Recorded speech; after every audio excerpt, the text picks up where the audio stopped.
Hello बच्चों, good morning. Hope you all are good at your home and enjoying days. Today we are going to discuss about very important topic of coordination compound, that is Werner coordination theory. देखिए, Werner coordination theory की discovery जो थी वो Alfred Werner ने की थी. And Alfred Werner is also known as father of coordination chemistry. तो पहला इंपॉर्टेंट क्वेश्चन आपके सामने आ गया है, who is the father of coordination chemistry? Alfred Werner.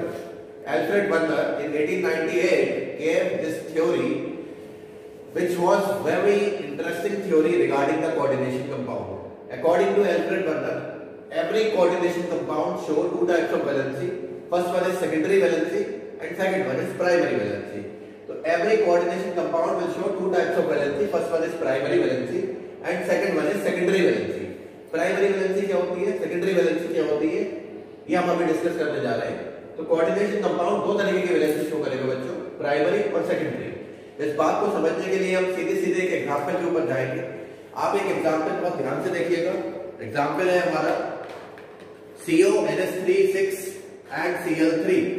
We are saying that according to Alfred Werner, every coordination compound show two types of valency. First one is primary, second one is secondary. देखिए, secondary valency बेटा fix होती है. सबसे पहली बार secondary valency क्या होती है? Secondary valency is fix and secondary valency can be easily seen by the help of the ligand. आप यहाँ पर जानते हैं बेटा CMI कौन है? CMI है यहाँ पर कोबाल्ट, और कोबाल्ट के साथ कितने NH3 लगे हुए हैं? कोबाल्ट के साथ 6 NH3 लगे हुए हैं. तो प्राइमरी वैलेंसी यहाँ पर है Cl3, सेकेंडरी वैलेंसी है NH3 की पावर 6. तो according to Alfred Werner, every coordination compound show two types of valency. Metal will satisfy two types of valency, primary and secondary. Primary valency is ionizable. देखिए, ये है primary valency, ये है secondary valency. Secondary valency fix है, square bracket के अंदर close है. तो सेकेंडरी वैलेंसी आयनाइजेबल नहीं होगी. सेकेंडरी वैलेंसी आयनाइजेबल नहीं होगी. सेकेंडरी वैलेंसी नॉन आयोनाइजेबल होती है. सेकेंडरी वैलेंसी कैसी होती है बच्चों? Non ionisable. सेकेंडरी वैलेंसी किसको करेस्पॉन्ड करती है? सेकेंडरी वैलेंसी किसको करेस्पॉन्ड करती है? सेकेंडरी वैलेंसी करेस्पॉन्ड किसको करती है बच्चों? कोऑर्डिनेशन नंबर को. ये बात मान लिए याद रखनी है. Secondary valency correspond to the coordination number. Secondary valency coordination number को करेस्पॉन्ड करेगी और सेकेंडरी वैलेंसी नॉन आयोनाइजेबल होगी. नॉन आयोनाइजेबल का मतलब है इसे आयन में डिसोसिएट नहीं कर सकते आप. फिक्स है ये बहुत ज्यादा स्ट्रांगली कोऑर्डिनेट बॉन्ड के साथ अटैच होती है. और जो प्राइमरी वैलेंसी है आपकी, वो होती है आयोनाइजेबल. आप देख सकते हो ना, प्राइमरी वैलेंसी कैसी होती है? आयोनाइजेबल. ठीक है. तो in this coordination compound metal यानी cobalt will show two types of valency. First one is primary valency, secondary valency. Two types of valency, primary, secondary. Primary valency कौन है बेटा? Cl3 है. Cl3 है. ब्रैकेट के बाहर वाला है प्राइमरी वैलेंसी. और प्राइमरी वैलेंसी क्या होता है? आयोनाइजेबल होती है. आयोनाइजेबल का मतलब है अगर आप इसको आयोनाइज करेंगे तो वन आयन आपको मिलेगा CONH3 की पावर 6 का. एक आयन किसका मिलेगा? CONH3 and second ion is 3Cl negative. तो प्राइमरी वैलेंसी आयोनाइजेबल है. प्राइमरी वैलेंसी ऑक्सीडेशन स्टेट को करेस्पॉन्ड करती है. बेटा ऑक्सीडेशन स्टेट में यहां पर अगर हम बात करें तो कोबाल्ट का जो ऑक्सीडेशन नंबर है वो होगा +3. NH3 का 0 होगा ना, न्यूट्रल लेजेंड है ना, बताया था ना. NH3 0 होगा, Cl की पावर -1 है. तो -1 की आपने 3 से की -3 और -3 will be converted into +3 after going to the right side of the arrow. ठीक है. तो every coordination compound show two types of valency, primary, secondary valency. What is primary valency? The valency which is present outside the bracket is primary valency and it is ionizable. And it correspond to the oxidation number. Oxidation number को correspond करती है. Secondary valency non ionizable होती है, coordination number को correspond करेगी. तो cobalt का बेटा coordination number कौन बताएगा? कोबाल्ट का coordination number कितना होने वाला है? 6 होने वाला है. ठीक है, coordination number 6 होने वाला है. ठीक है. Secondary valency correspond to the coordination number, इस बात को ध्यान रखिएगा. And this secondary valency will form a very special arrangement to arise the geometry. अगर मैं geometry की बात करूं तो लास्ट टाइम कोऑर्डिनेशन पॉलीहेड्रन में जिनका कोऑर्डिनेशन नंबर 6 होता है बेटा, जिनका कोऑर्डिनेशन नंबर 6 होता है उनकी शेप क्या होती है? उनकी शेप ऑक्टाहेड्रल होती है. तो यहाँ पर एक बात और ध्यान रखिएगा, primary valency is shown by the dotted line and secondary valency is shown by the solid line. देखिए, सॉलिड लाइन का मतलब क्या होगा? देखिए यहाँ पर डायग्राम में आप देख सकते हो CO के साथ कितने NH3 है? CO के साथ 6 NH3 है, तो आप NH3 कितने लगाएंगे? 6 लगाएंगे। NH3 एड NH3, यहां पर आप 6 NH3 लगा देंगे और साथ ही आपके साथ कितने Cl आ रहे हैं बेटा? 3 Cl आ रहे हैं। देखिए जितनी भी प्राइमरी वैलेंसी है वो आप डॉटेड लाइन से शो करेंगे, वो आप डॉटेड लाइन से शो करने वाले हैं। तो ये बात ध्यान रखिएगा, every coordination compound will show 2 types of valency, primary valency, secondary valency. Primary valency, secondary valency आप देख लीजिए, स्क्रीनशॉट ले लीजिए चाहे तो। और प्राइमरी वैलेंसी आयोनाइजेबल होने वाली है, सेकेंडरी वैलेंसी आयोनाइजेबल नहीं होने वाली है। प्राइमरी वैलेंसी किसको करेस्पॉन्ड करेगी बेटा? Primary valency satisfied by the negative ions and secondary valency can be satisfied by negative, positive और न्यूट्रल आयन। ठीक है, स्क्रीनशॉट ले लीजिए। और प्राइमरी वैलेंसी को हम लोग शो करेंगे किससे बेटा? डॉटेड लाइन से, डॉटेड लाइन से। ठीक है, डॉटेड लाइन से शो करेंगे। और सेकेंडरी वैलेंसी को शो करेंगे किससे? सॉलिड लाइन से। एल्फ्रेड वर्नर की बड़ी स्टार्टिंग की थ्योरी है ये, फादर ऑफ कोऑर्डिनेशन केमिस्ट्री कहते हैं। ठीक है, नेक्स्ट टॉपिक की तरफ आगे चलते हैं। Now we are going to discuss about nomenclature of coordination compound. ठीक है, नॉमेनक्लेचर की बात करने जा रहे हैं, बहुत ध्यान से देखिएगा, काफी इंपॉर्टेंट टॉपिक है और यहाँ पर थोड़ी रूलिंग डिफरेंट रहेगी। नॉमेनक्लेचर ऑफ कोऑर्डिनेशन कंपाउंड को डिस्कवर किया था हमारी IUPAC ने, यानी international union of pure and applied chemistry. Nomenclature में सबसे पहला रूल, बेसिक रूल ये कहता है कि आपकी अगर कोऑर्डिनेशन एंटिटीज में जो केटायन है उसकी नेमिंग आप पहले करेंगे और बाकियों की नेमिंग बाद में करेंगे। केटायन की नेमिंग हमेशा पहले होने वाली है। ठीक है, सेकंड रूल ये कहता है कि लिगेंड की नेमिंग जब आप करेंगे तो आप अल्फाबेटिकल ऑर्डर में करेंगे। The first rule is that the cation is named first in both positively or negatively charged species। ठीक है, cation की नेमिंग पहले करनी है। मैं एग्जांपल लेके बहुत इजीली और आसान तरीके से समझा दूंगा, मैं 2 मिनट। एक बार रूलिंग को देख लेते हैं ना। लिगेंड की नेमिंग आप किस तरीके से करेंगे? अल्फाबेटिकल ऑर्डर में। अगर लिगेंड मान लीजिए जो अल्फाबेटिकली पहले आएगा लिगेंड, उसकी नेमिंग आप पहले करेंगे। अच्छा, अगर लिगेंड 2 टाइम्स है तो डाई वर्ड का यूज करेंगे, 3 टाइम्स है आप ट्राई का यूज करेंगे, 4 टाइम्स है टेट्रा का यूज करेंगे। If ligand is twice, ligand is twice di, thrice for tri, and if it is occur in 4 times, then we will use tetra. 5 times penta, 6 times hexa, 7 times hepta, 8 times octa. ठीक है, तो ligand की naming आप alphabetical order में करेंगे। इसके अलावा if there are anionic ligand, देखिए ligand can be positively charged, can be negatively charged। अगर ligand आपका anionic ligand है तो उसकी एंडिंग O के साथ होगी, उसकी एंडिंग होगी O के साथ। जैसे OH बन जाएगा हाइड्रोक्सो, OH क्या बन जाएगा बच्चों? हाइड्रोक्सो। देखिए नेमिंग किस तरीके से होगी? F become फ्लोरो, F become फ्लोरो, OH become हाइड्रोक्सो, हाइड्रोक्सो। ठीक है, O के साथ एंडिंग होगी एनायनिक लिगेंड की, लेकिन न्यूट्रल लिगेंड होगा तो वहां पर नेमिंग चेंज होगी। मैं अभी आपके सामने लिगेंड की लिस्ट शेयर करूंगा, आप आराम से लिगेंड की नेमिंग याद कर रहिएगा। मेरे साथ साथ आपको बहुत इजीली रिदम वे में याद हो जाएगी। H2O को एक्वा कहते हैं, बहुत कॉमनली न्यूट्रल लिगेंड है बेटा, इन पर कोई चार्ज नहीं होगा, इन पर कोई चार्ज नहीं होता। NH3 को अमाइन कहेंगे, CO को कार्बोनिल कहेंगे। इस बात को और ध्यान रखना है, ऑक्सीडेशन नंबर को हम लोग रोमन नंबर में यूज करते हैं। ऑक्सीडेशन नंबर को हम लोग रोमन नंबर में यूज करते हैं। ठीक है, ऑक्सीडेशन नंबर को हम लोग किस में यूज करेंगे? रोमन नंबर में। ठीक है, हाँ, रोमन नंबर में यूज करेंगे ऑक्सीडेशन नंबर को। आप बहुत ध्यान से देखते रहे, ऑक्सीडेशन नंबर को हम लोग रोमन नंबर में यूज करेंगे। और इसके अलावा ये है कि अगर कॉम्प्लेक्स आपका कैटायन है, अगर कॉम्प्लेक्स आपका कैटायन है ना, तो मेटल की नेमिंग आपकी वैसी रहेगी जैसे एलिमेंट की होती है।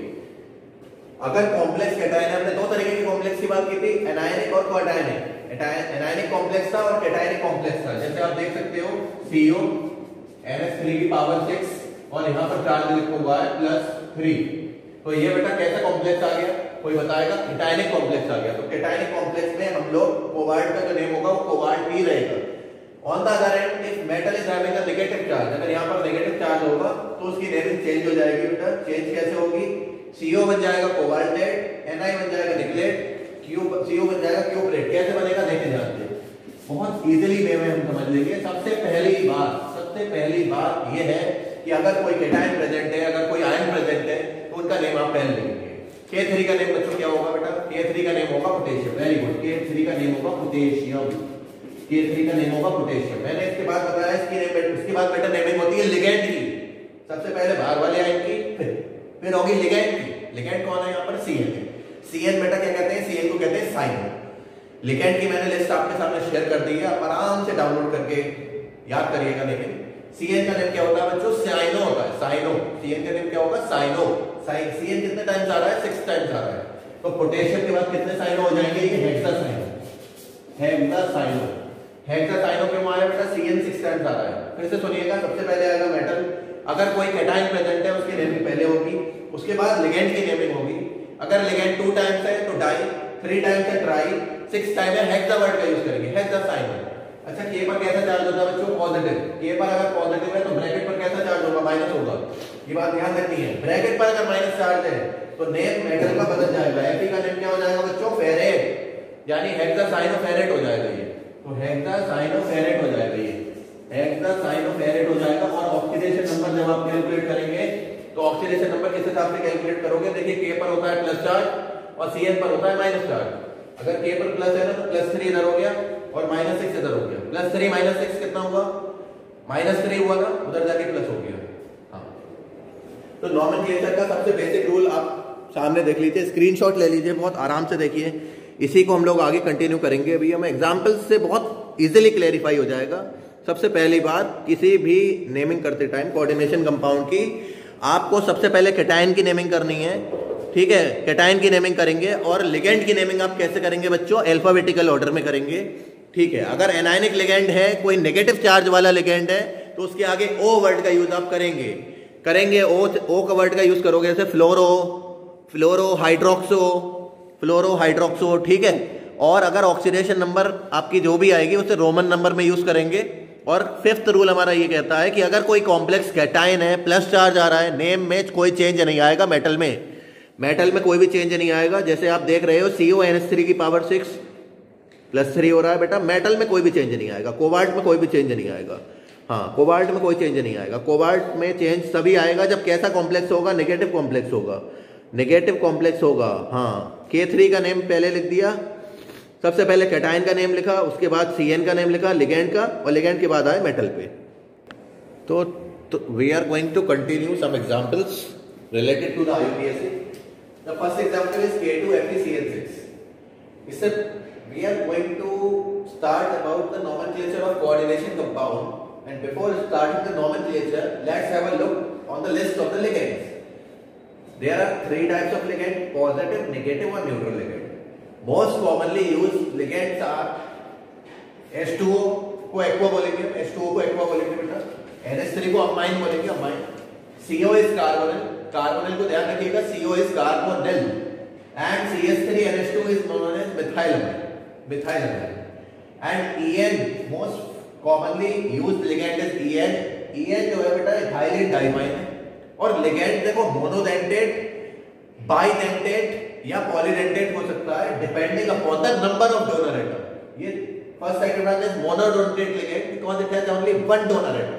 It is also monodentate ligand, it is bidentate ligand. बेटा बाइडेंटेट का मतलब क्या होता है? There are 2 donor atoms, Hyaline diamine has 2 donor atoms. First one is this NH2, second one is this NH2. This one is polydentate, this one is bidentate. और polydentate में बेटा more than 2 होंगे। बहुत सारे लिगेंड, अगर बहुत सारे donor atom अगर प्रेजेंट है तो वो पॉलीडेंटेट होगा। पॉलीडेंटेट का मतलब ये नहीं कि मैं NH3 की पावर ऐड कर दूं तो आप समझो पॉलीडेंटेट हो जाएगा। That doesn't mean that it will be the polydentate ligand. Ligand can be unidentate, can be bidentate, can be polydentate depending upon the number of donor atom. देखिए nomenclature के बाद अभी मैं क्लासिफिकेशन की भी बात करूंगा और डिटेल में बात करेंगे। पॉलीडेंटेट लिगेंड्स के बारे में बात करेंगे। फिलहाल नेगेटिव लिगेंड की लिस्ट देख लीजिए। इसको आप फ्लोरो, क्लोरो, ब्रोमो, आइडो भी कह सकते हैं।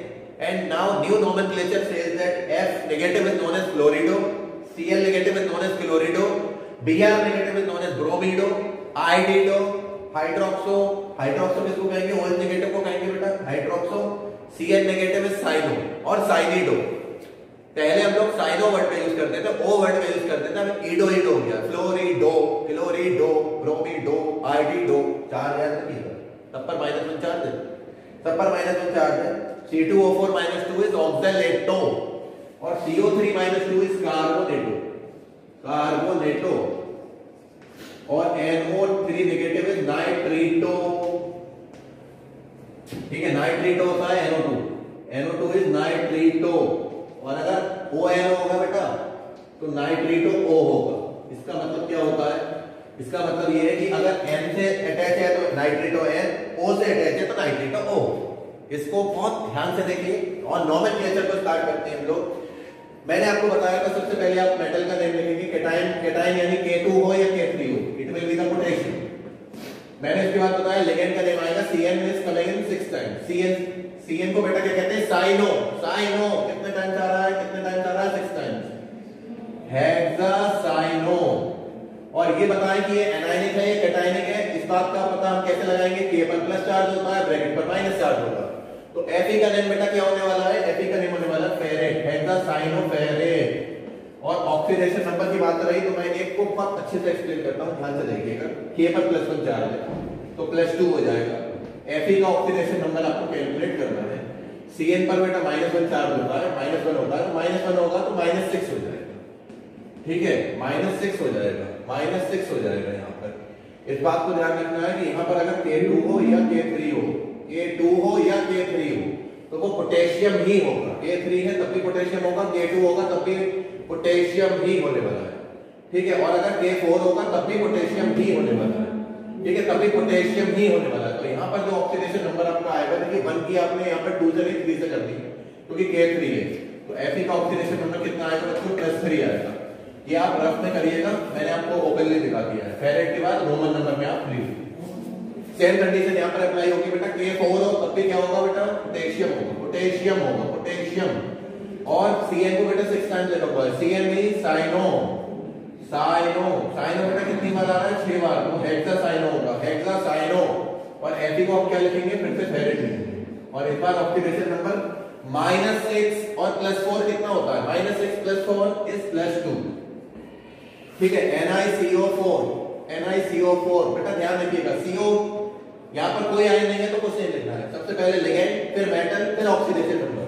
सबसे पहले क्या आएगा, लिगेंड, लिगेंड के बाद क्या आएगा, मेटल, मेटल के बाद क्या आएगा, ऑक्सीडेशन नंबर। बाहर कोई आयन होगा तो लिखा जाएगा। CO कितने टाइम्स आ रहा है, 4 टाइम्स, यानी टेट्रा। CO को आप क्या लिखते हो, कार्बोनिल। और निकल, Ni को क्या लिखेंगे आप, निकल, क्योंकि कोई भी चार्ज देंगे, ध्यान रखिएगा, रोमन नंबर पर 0 लिखेंगे, ठीक है। इस बात को ध्यान रखिएगा बेटा, आपको ध्यान रखना है, आपको बिल्कुल से अच्छे से ध्यान रखना है कि कोई भी गलती नहीं होनी चाहिए, कोई भी गलती नहीं होनी चाहिए। इस बात को आपको ध्यान रखना है कि सबसे पहले आपको कोई आयन का नाम लिखना है, अगर आयन नहीं है तो लिगेंड के नेम लिखेंगे आप, ठीक है, लिगेंड का नेम लिखेंगे आप, ठीक है। नेमिंग स्टार्ट करते हैं। यहाँ पर कोई आयन नहीं है, लिगेंड कौन है, सबसे पहले कौन आ रहा है, NH3 कितने टाइम्स आ रहा है बेटा, 2 टाइम्स, यानी diammine, diammine, di means 2 times. बेटा Cl कितनी बार आ रहा है, 1 टाइम। Cl को क्या लिखोगे आप, क्लोरिडो, क्लोरिडो। और CH3NH2 को आप क्या लिखेंगे, मिथाइल अमाइन, मिथाइल अमाइन, ठीक है बेटा। Pt को नेम चेंज नहीं करना क्योंकि ब्रैकेट पर प्लस चार्ज है, प्लेटिनम, प्लेटिनम। चार्ज आप बता सकते हो, इस पर 0, इस पर 0, इस पर -1, -1 ऊपर जाके प्लस का हो जाएगा, तो प्लेटिनम का ऑक्सीडेशन नंबर कितना आएगा बेटा, 2 आएगा, ठीक है, ध्यान रखिएगा। प्लेटिनम का नेम क्या हो जाएगा, हाँ ये हो जाएगा, ठीक है, वेरी गुड। K3 CrNH3 की power 6 and what will be the name of this compound, what will be the name of this compound, K3 नहीं आ रहा है, K3 नहीं आएगा, यहाँ पर आ रहा है Cl3। आप बताइए, देखिए बाहर यहाँ पर कोई आयन नहीं है, यहाँ पर NH3 6 टाइम्स आ रहा है, यानी हेक्साअमाइन, हेक्साअमाइन। बेटा Cr के लिए क्या लिखेंगे आप, लिखेंगे क्रोमियम, Cr के लिए क्या लिखेंगे आप, क्रोमियम। अच्छा यहाँ पर -1 है तो यहाँ पर प्लस चार्ज हो जाएगा बेटा, बाहर नेगेटिव है, अंदर पॉजिटिव, नेम में चेंज नहीं आने वाला मेटल के। क्रोमियम का नेम क्रोमियम ही रहेगा, क्रोमियम 3rd। बाहर के आयन को बाहर ही लिखना है, Cl 3 टाइम्स हो, 4 टाइम्स हो, 2 टाइम्स हो, क्लोरिडो रहेगा, क्लोराइड रहेगा, क्लोराइड। क्लोरिडो कब होता है बेटा, जब उसका नेम होगा लिगेंड में। होप सो आप समझ गए होंगे। एक एग्जांपल मैं आपको ट्राई करने को देता हूं, देखते हैं आप में से कौन कर पाएगा, है ना, देखते हैं आप में से कौन कर पाएगा। और इस बार हम जो एग्जांपल लेने जा रहे हैं वो है हमारा K2NiCl4, K2NiCl4। अब इसका नेम आप बताएंगे मेरे को, आपको ही बताना है बेटा। K2 का नेम क्या होगा? K2 का नेम पोटेशियम होगा। ठीक, वेरी गुड, पोटेशियम होगा। इसके बाद हम लोग लिगेंड का नेम लिखेंगे। किसका नेम लिखेंगे? Cl का। Cl का नेम बेटा क्या होने वाला है? कितने क्लोराइड आने वाले हैं? कितने क्लोराइड होने वाले हैं? 4 टाइम्स, यानी टेट्राक्लोरिडो। टेट्राक्लोरिडो, Cl का नेम होता है क्लोरिडो। ठीक है, नेम इस बार चेंज होगा, बिल्कुल होगा, क्योंकि बाहर प्लस चार्ज है। तो निकेल का नेम क्या हो जाएगा बेटा? निकले, निकले। और ऑक्सीडेशन नंबर कितना आएगा?